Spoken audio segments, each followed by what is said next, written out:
Salam, and welcome to Season 2 of The Conversation Piece. I'm your host, Akila. Here we go. Hello, and welcome to Season 2's Best of Wrap-Up. I called myself taking a break from my podcast to recharge my body and my mind because I work full-time and I do podcasting as a hobby. And then January 6th happened. And after I calmed down, I knew I needed another perspective on it, preferably from the perspective of law enforcement. So I reached out to my friend Mark Neal, who's a retired law enforcement officer, and he relayed that law enforcement has become partisan.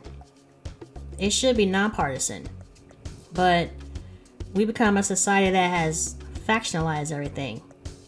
Here are a few segments from Season 2, Episode 1, The Ayes Have It, Insurrection, Impeachment, and Inauguration.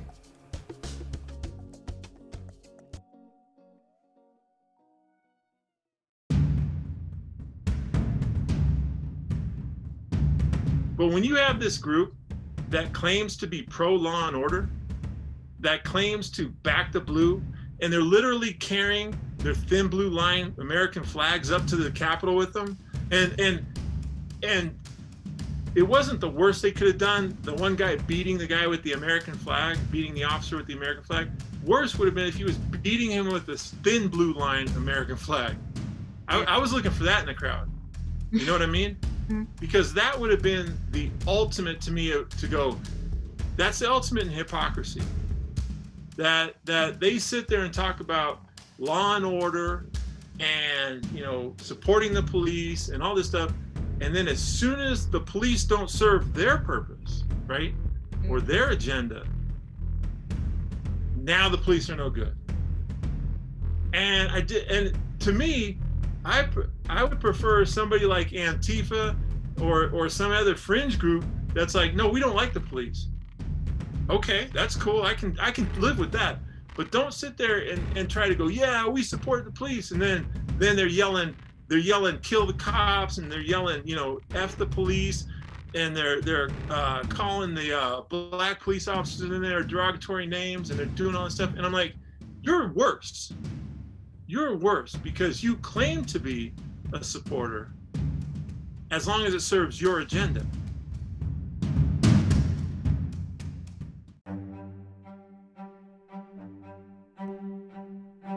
I know. He's Teflon Don. Nothing sticks.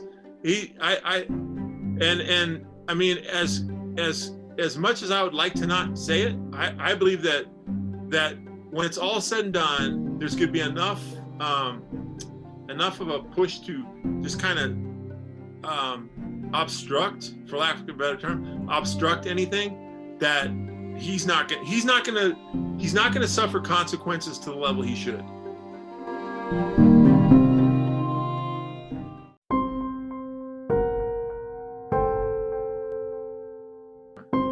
So do you feel that if the response wasn't to send like the 25,000 troops in, do you think that they would have tried something bigger on a bigger scale? I think this. I think if they had an overwhelming number of officers and people, if they had 3/4 of their police force standing outside that Capitol, they wouldn't have had a problem. Yeah. Because they would have been a visual deterrent. Yeah. They're even saying that there's. You know what I'm saying? Yeah. I think they could have. There's like all this data coming out saying that when quote unquote left-wing protesters protest, the police are 3 times more likely to use force than a right-wing protest. Well, here's the deal. So we've created these factions so entrenched, right? Mm-hmm. That left is this and right is this. So now you get law enforcement's very conservative, right? I mean, I don't think I'm saying anything that people don't realize, that if I say it's very well a majority of conservative white males in law enforcement. We don't need to wonder about that. We can just look. And so when you have that, right, if I'm a conservative white male and and we're at political war with the left. What am I thinking when I'm going to go respond to a left-leaning protest? That they're going to be dangerous. They're not like me. They're the other side, right? War. We're at war. They're my enemy. And so, of course, I'm going to go, oh, I'm much more willing to use force against my enemy. Now, turn it around and we got a right-wing protest. Oh, I'm conservative. I believe in the Second Amendment. This is a 2A protest? Oh, man, I believe in the Second Amendment. All right. So it's that familiarity, that comfort, that, hey, there goes my cousin Bob over there, right? I'm not going to use force against my cousin Bob. Bob's all right. He's not, you know, if Bob does something to somebody, they deserved it, right? So it's the different way you see the groups. And so it's like, and that's one of the issues that we have in law enforcement overall, is that law enforcement has become partisan, and it's got to be nonpartisan. So that, you know, if police officers, they roll out there, if they come out to a BLM protest, they stand there and they just watch everybody protest. And then if somebody decides to bust a window and do that, they go over there and they deal with the person busting the window. And then they step back and they stand there and watch everybody protest. But because we've factionalized everything in our society, including our law enforcement, they're going to lean to one side or the other. Well, they're going to lean conservative. And so they're going to have way more latitude and way more, the parameters are going to be much wider for a right-wing protest as opposed to left-wing. It's not right, but you have to understand that that's what it is in order to now start to work. How do we undo that?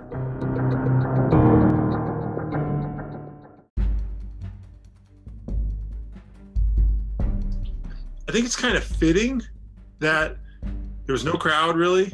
That was kind of like, because I keep likening it to Total Recall, the Arnold Schwarzenegger movie Total Recall from way back. Remember at the end when they finally when they get oxygen on Mars and everybody kind of like starts to come out of like this fog. Yeah. I just think that's kind of where we are, right? Everybody's like, okay, what's gonna happen here? And so I think it was kind of good that there was not a crowd, there was not all that, you know, typical stuff, because this is not a typical change of power. And so I think it was good, because it's kind of like, let everybody, it's almost like, you know, little kids when they just get crazy because they're getting tired, you know, as a parent, you just kind of hold them and say, okay, stop, slow down, hold on. And then, okay, now you can start back up again. But it's... And I think that's what Joe encapsulates that. Like, that's what he's telling us to do, but it's like, it's going to be on us to, like, take that into consideration. Like, okay, we can... Historically, it's like, we almost like, we beat each other up, but then we, like, get back on course. Beat each other up, and we stay the ship. It's just, we're weird like that. Yeah, and you're right. I agree. It's like, hey, I can say this, but you guys have to do it. We can talk about it, but he can't do it for everybody. We're the ones on a daily basis have to be like, okay, I'm gonna watch myself. I'm more or less gonna police myself, how I act. And, you know, and that's one of the things I put out on my Facebook today. I was just like, you know, my big thing is, you know, we're talking about fighting. You know, I'm fighting. You know, Trump was saying, you got to go down there and fight. And it's like, all right. But, you know, I'm like, what about if we replace the word fight with the word work? Because I'm a big proponent of words matter, right? And so when you say fight, what do you now denote? A fight, a war, a battle that you're going to have to go up against an enemy, right? And the only way that you win is by vanquishing your enemy. And so it's like, well, how does that work in our society, right? It's not about war. We're not at war with each other. And so I'm like, what about work? That denotes a cooperative effort to accomplish a common goal. We're going to do some work and get this job done. Okay, great. It's just, it's different because we have for so long, we've been like, everything has been antagonistic. Everything has been belligerent, war, fight, battle. And, it's one of the things I hate about policing. Like, I go, let's stop calling police officers warriors. Let's stop saying we're in a war on whatever, drugs or whatever we want to talk. Stop with that language and let's call it something different.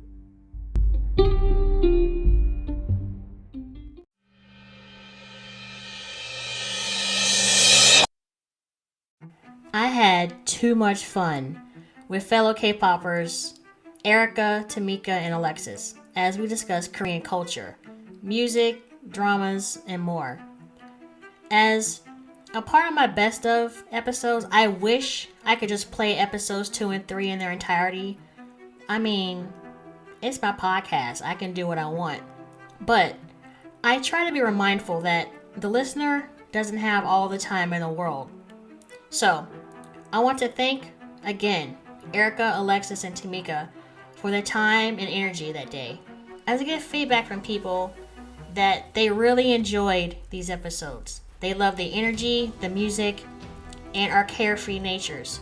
So hopefully one day we can do it again. Until then, listen back to the songs we feel will be timeless and why Tamika belongs in a bubble.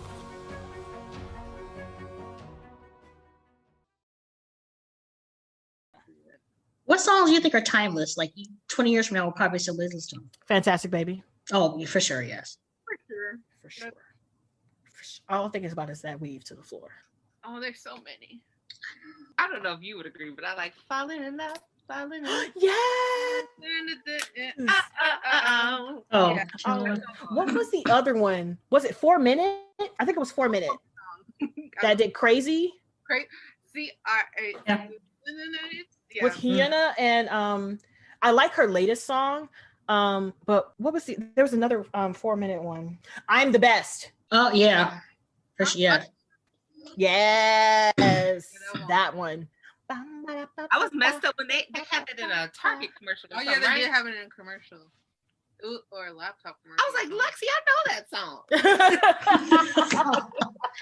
I know. I'm trying to think. I heard Blackpink in Walmart not too long ago. I'm like, wait a minute, that's Blackpink. Like, oh shit.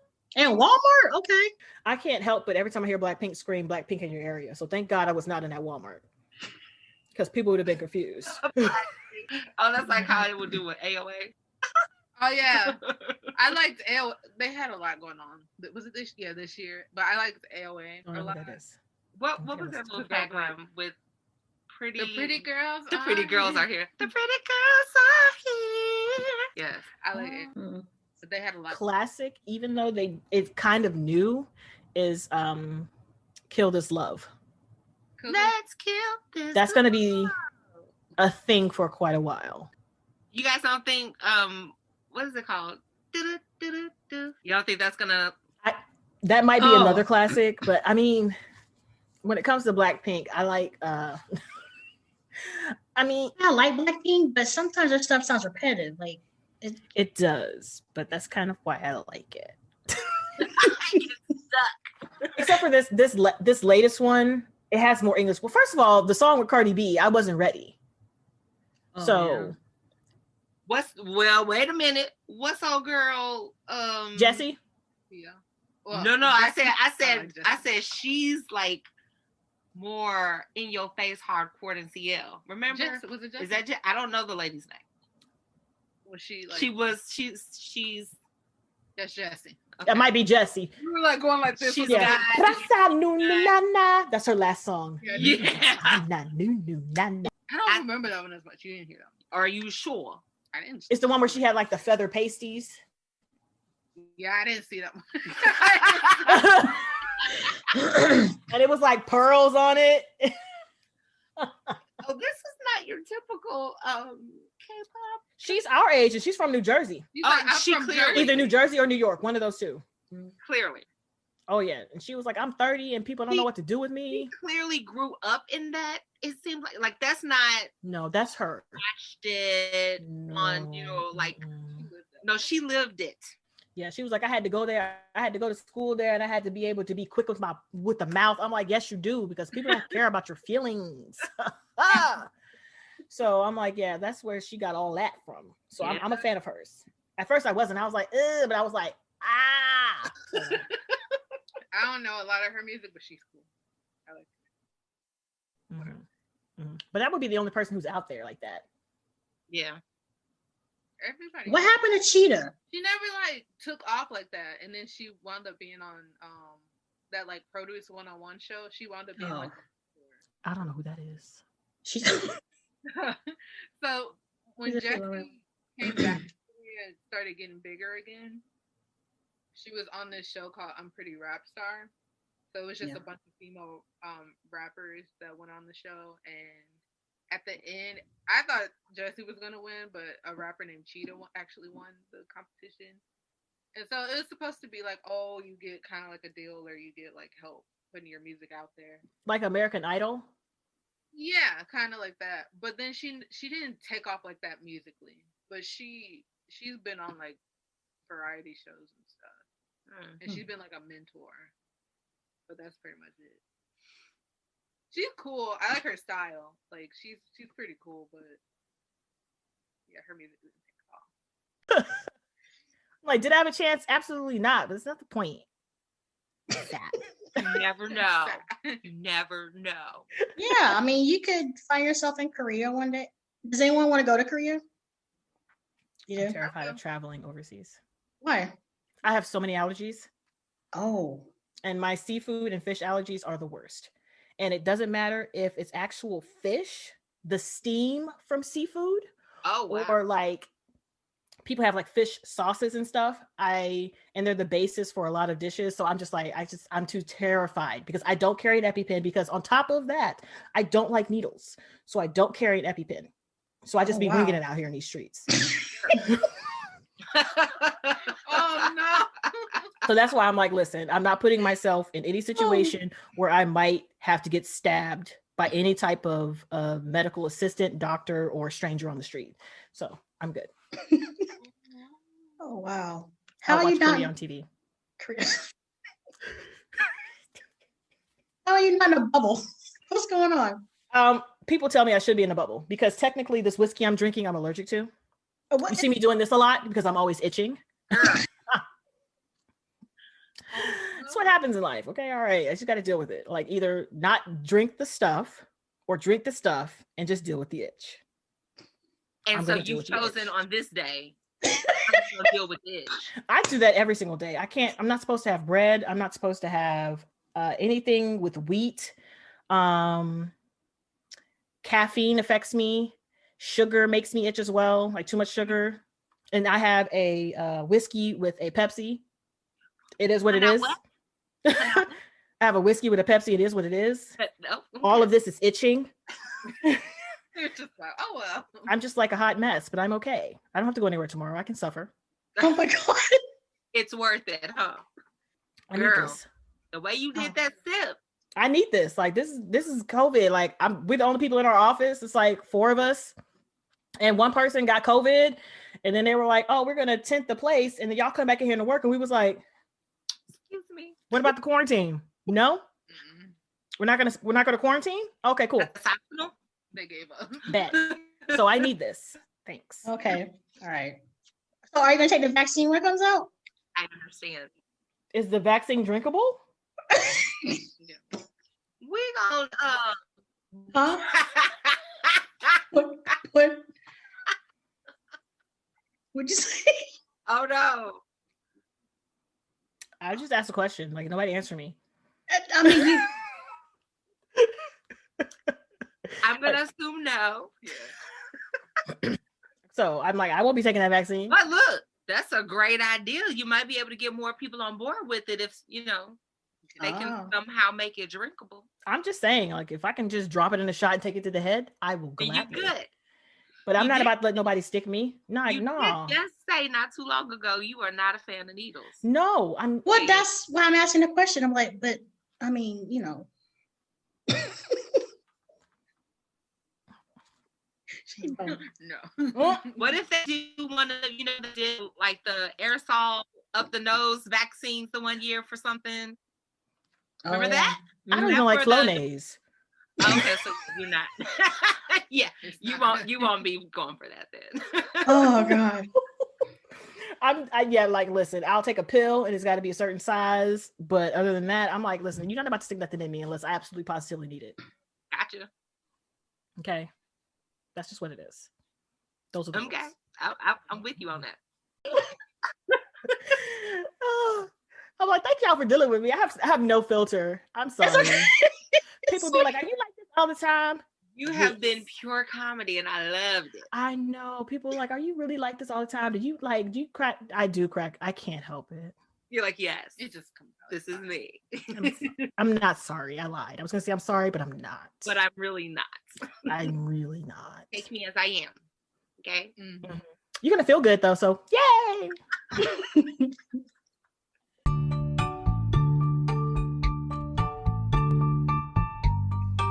Hey, if you follow me on Spotify and don't want to miss any new episodes, turn on the follow button. You can also listen to the conversation piece on Google Podcasts, iHeartRadio, Pocket Casts, RadioPublic.com, Breaker.audio, and Anchor.fm/Akila Lynch. You can also drop me an email at theconversationpiece2020@outlook.com for any comments or suggestions. Thanks for the support.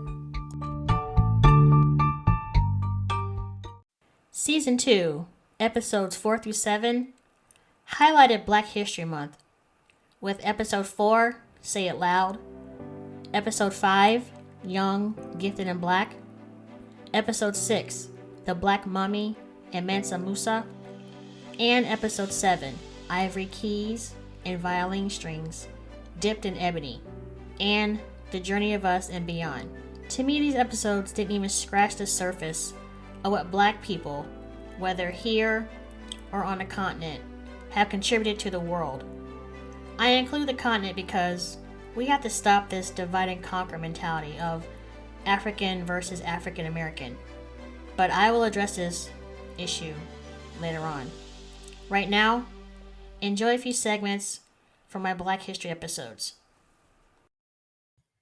During the course of this project of researching Black people and discovering that Black people have left their thumbprints on every facet of society, and it is overwhelming.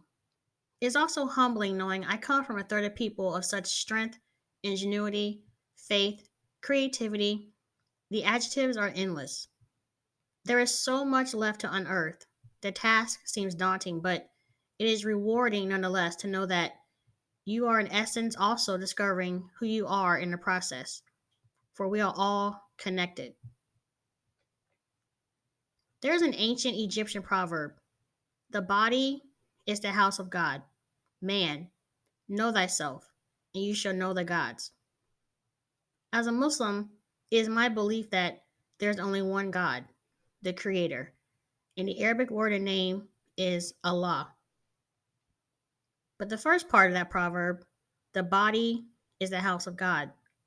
Our body, our flesh, is on loan from the Creator, from Allah, which is why it is important in how you take care of your body.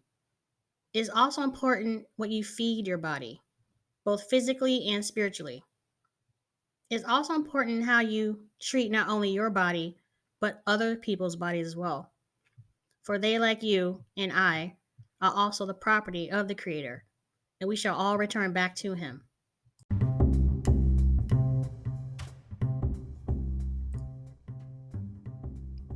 Henry T. Sampson. Dr. Sampson was born in Jackson, Mississippi, and attended Morehouse College and Purdue University. He graduated with a bachelor's in chemical engineering, and he also achieved 2 master's degrees, one in engineering and the other in nuclear engineering. In 1967, he received his PhD. He is considered the first African American to earn a PhD in nuclear engineering in America. From 1962 to 1964, he served in the Navy and worked as a research chemical engineer. In 1971, he received a patent for a variation of the gamma electrical cell. If you're like me, you're probably thinking, What in the heck is a gamma electrical cell? Basically, he is a pioneer in a technology that is used in our cell phones. A gamma electrical cell works by converting nuclear radiation into electricity without going through a heat cycle. There is controversy regarding the issue of, did Samson invent the first cell phone back in 1971? He did, however, patent the gamma electrical cell, which made cell phones a possibility. And I wonder if his name inspired the company Samsung. Samsung? Samson. Coincidence? You tell me. Either way, thank you, Dr. Samson.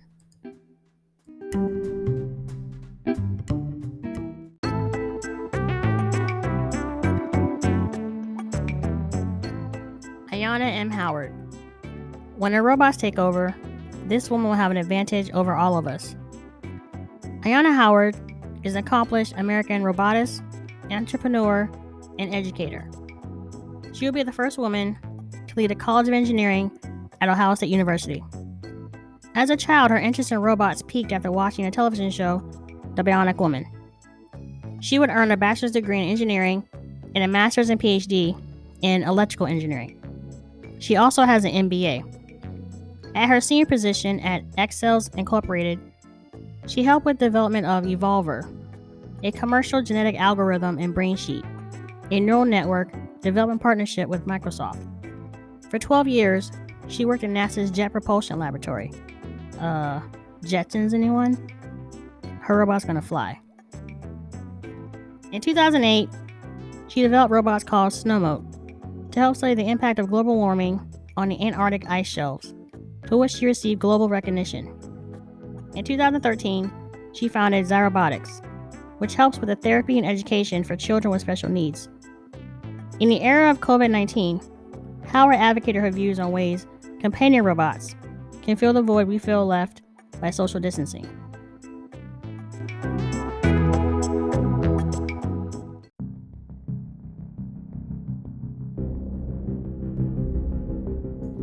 Juan Mahudaj, aka the Black Mummy. In 1958, an Italian archaeologist discovered the mummified remains of a 2.5-year-old boy in a cave in southwest Libya. The boy was in a fetal position, embalmed, and placed in a sack of antelope skin that was then insulated by layers of leaves. The most fascinating discovery was the color of his skin. He was black. The shape of his skull, facial structures, and features confirmed this as well. He was in a sack for 5,500 years. This made him the oldest black mummy in Africa, and this changed the theory of mummification in Africa.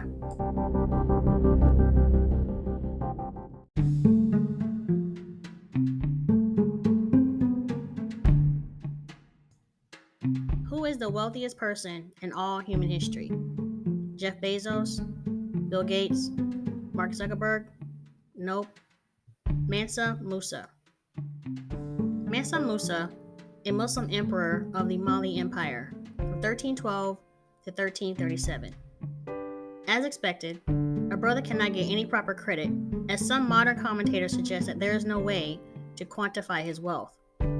Although, during his reign, Mali was considered the largest producer of gold in the world. In 1307, Mansa Musa came to the throne.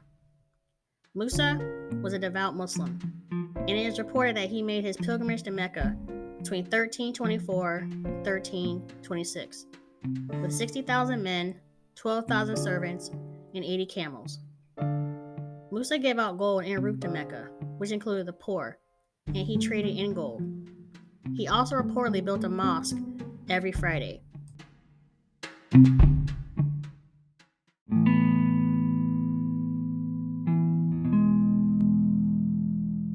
During the course of this month and researching and learning more about who we are as a people and discovering or rediscovering Black ingenuity, Black genius, and trying to fit that in episodes is a daunting task, but such a rewarding one because you're finding a lot about who you are as a person. And I asked my best friend CeeCee if she could summarize what it means to be Black to her. And in doing so, I realized that it's impossible to summarize. I mean, how do you summarize that? How do you explain that? I mean, we just are.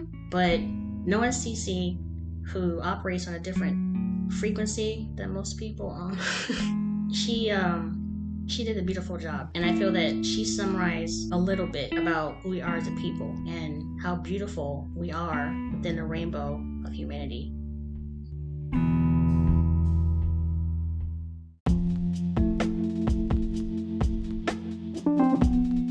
What does it feel like to be Black? Being, who I am, and I just happen to be a Black American. Amazing. It's energetic. It's vibrancy. It's girl, life itself.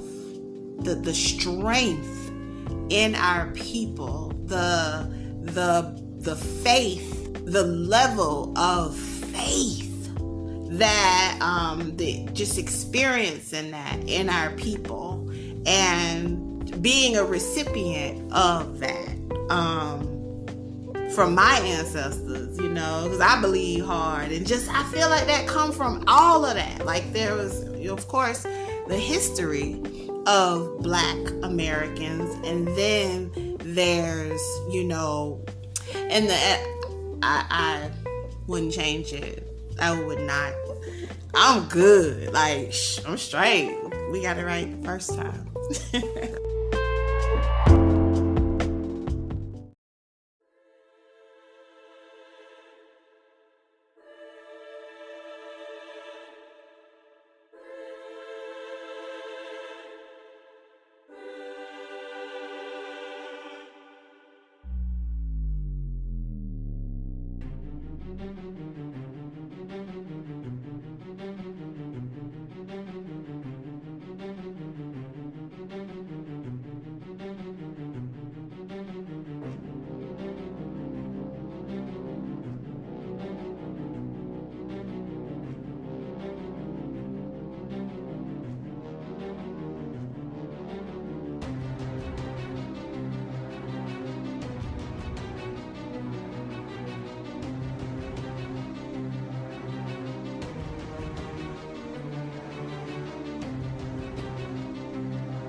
This season saw the premiere of Black Diamonds, the chat group I have with Kevin and CeeCee.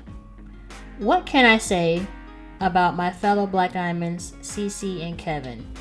Well, just listen and form your own opinion. Now, some of these segments you're going to hear, they have a few edits cut in. You'll know them when you hear them.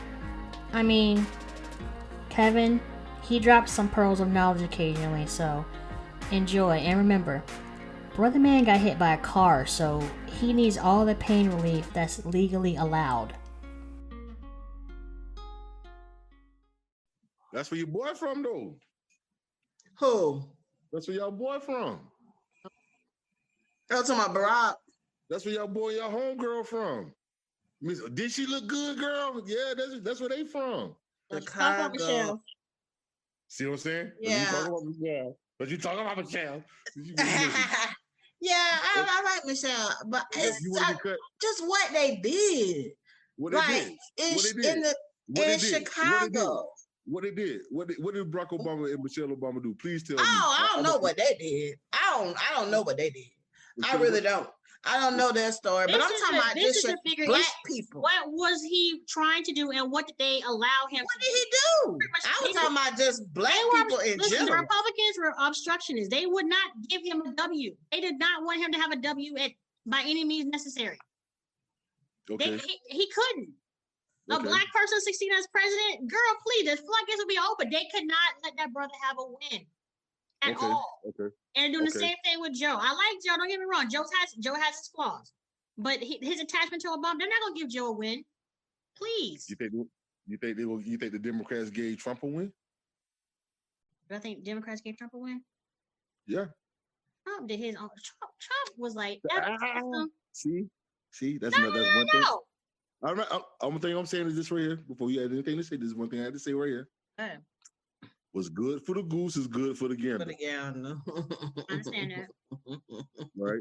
Yeah. Taking your feelings out of taking emotions out of everything. Taking emotions out of everything. All right. Taking this Trump, take the stupid shit that he say. Really can't, but he said a lot of stupid shit, but at the same time, hey, the man got a lot of shit accomplished. And he did, pretty much get America out of a lot of that wasn't benefiting America. Saying all that to say this, I don't think Trump was a bad president. I don't think Trump was a bad president. I'm just saying I don't like none of them. Well, agree, disagree. Yeah, I don't like none of them. To be honest, when black people look at you like Killer Nova said, black people look at you like you must hate your own people or something like that to say something like that. Like, no, I don't think that. Or they say, "Oh, how can you support Trump and this, that, and the third?" And I said, "Well, how can you support any of them?" I mean, both parties are full of crap. Yeah. To me personally, we need more political parties in this country. I mean, a country as large as ours should have more of a wider electorate. I was looking up some statistics the other day. I think India has 1 point something billion people, and they have like over close to 3,000 political parties. You know what I mean? Really? We have what, maybe 2 or 5, but we recognize 2 of them. We're a country of over 300 people. We need to have more than 3 political parties. I'm sorry. You can't sit there and say America's this, huh? What 3 political parties do we have? We have Democrats, Republicans, you have independents, you have Libertarian, and Green Party, but only the Democrats and Republicans are recognized. And they only need us independents when, they need a vote or whatever. Okay, they're independents, but they're still either Republican or Democrat. Right. Because you have to change when you vote, you have to change your, in the primaries, if it's closed, especially here in Florida, you have to change your party affiliation if you want to vote. Okay. Well, 15% of the population, was I wrong when I said 15% of the population had their own goddamn representative? Okay, ladies and gentlemen, Kevin is about to go off into a tangent and explain to you all what the Black Party is. We are the Black Party. We are not registered with the Democrats, nor are we registered with the Republicans. We are the Black Party. We do not wear red. We do not wear blue. We wear black.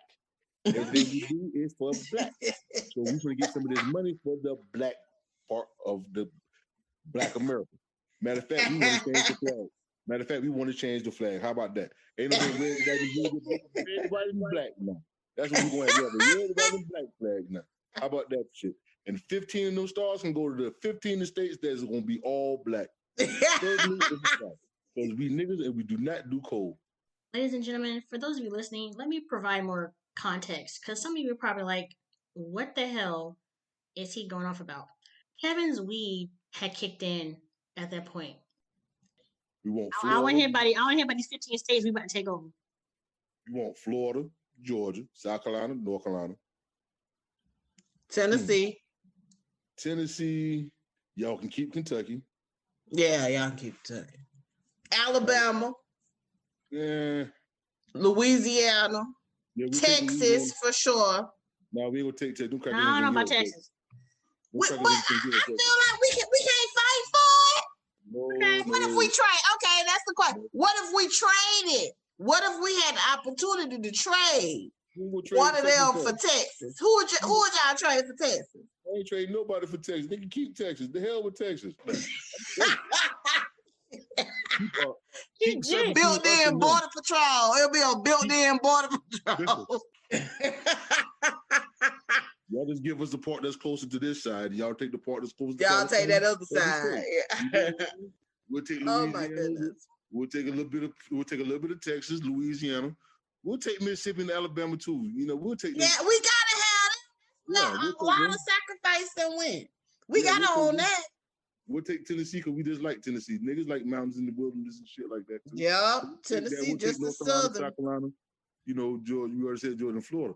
So if that ain't 15 states, we'll be straight. We won't really need Kentucky. So we. What about Virginia? Virginia. Yeah. I think we need Virginia. Yeah, Virginia. That is a lot. Anywhere where there was a mass sacrifice. Yeah, you're right. We need to own that land. You know what I'm saying? Anywhere there was a mass sacrifice, that's ours. We'll take Virginia and Washington, D.C. and Maryland. That's the farthest north we're going. They're going to give us Maryland. They're going to give us Maryland. They'll probably give us they'll probably cut Maryland in half and give us half of Maryland. They'll probably give us half of Maryland. They'll give us all of D.C. Yeah. Virginia, ain't really nothing in Virginia anyway, but we'll take it. Yeah, it's a big opening, access. Yeah, I guess. But South Carolina, North Carolina, South Carolina, Florida, Georgia, Alabama, Louisiana, Mississippi, even Mississippi, Tennessee. Arkansas gonna want to come. Is there any black folks left in Arkansas? Arkansas is hood as. Really? I know. What? Listen, and this new black political party that we try to establish. I don't think we really want them kind of black folks in our shit. I'm joking. We can't have that kind of thinking. We can't have that kind of thinking in this party because that's we got to push it forward. That's right. The black party. We got to push it forward. We'll just keep a close eye on the cats in Arkansas. Though. Yeah, we're watching. We're watching. The views and opinions expressed in this segment are those of 2/3 of Black Diamonds and do not necessarily reflect the position of the Conversation Piece podcast creator and host, Akila. For real. We were just trying to have some fun. We're not trying to pick a fight with Arkansas, Texas, Louisiana, Mississippi, South Carolina, North Carolina, Florida, Louisiana, Georgia, Tennessee. We're just having some fun. They were just playing. I hope. Because I don't fight. I press charges. A diamond don't mean nothing. You can give a man a diamond, he'll be happy. You give a woman a diamond, they'll be happy. You know what I mean? Mm-hmm. Give a dog a diamond, I don't know what he might do. He might try to eat it, but you know. Okay. I like the concept of how a diamond is formed. A diamond is formed under pressure. For sure. There you go. Something Muhammad Ali told his daughters. A couple of his daughters came to see him and they was dressed kind of provocative, all right? They were, older than what they were. So Muhammad Ali said, you shouldn't do that. And they was like, oh, Dad, get with it. He said, a diamond is one of the most rarest gems ever. And sometimes you got to dig all the way down in the earth to get a diamond. And lose your life and everything else. Because that's how precious a diamond is, right? He said, y'all need to be more precious like diamonds. Carry yourself like you worth something.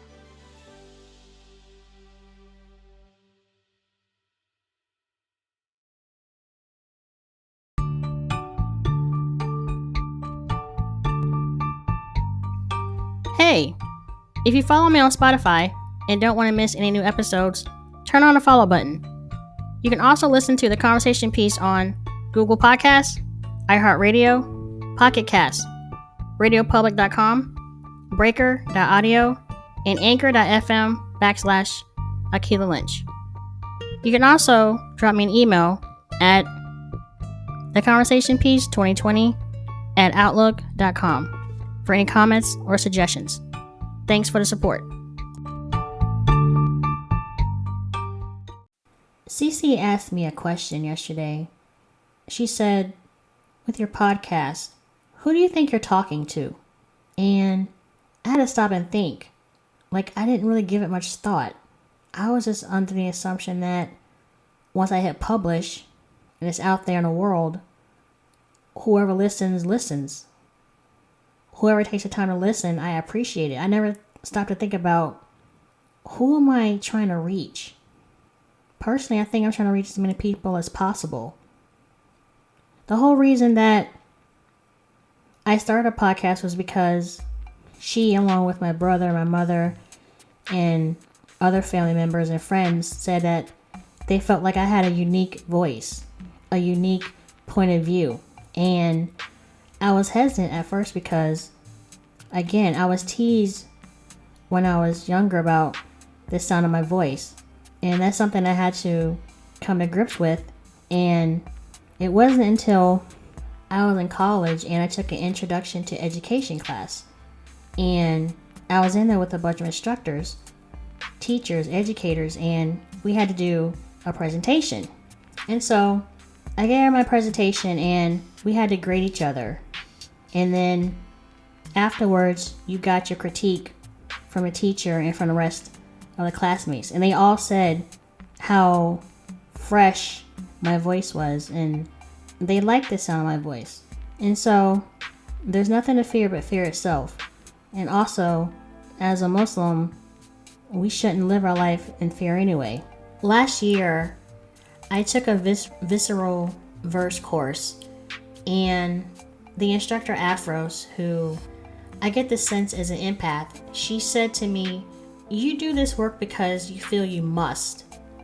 And she's right. I feel I have a bigger responsibility to myself, my family, my community, and to humanity.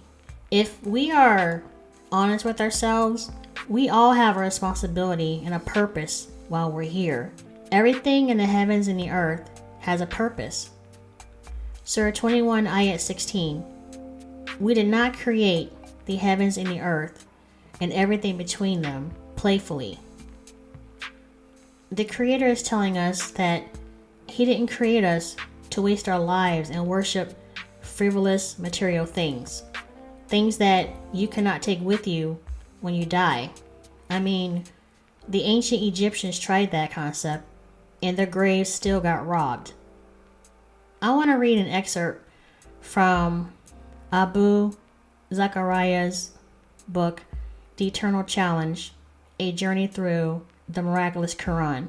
Happiness is an end, not a means. It is the final destination, not the journey. Worshiping God is the ultimate purpose of our existence. It frees us from the slavery of ourselves, others, and society.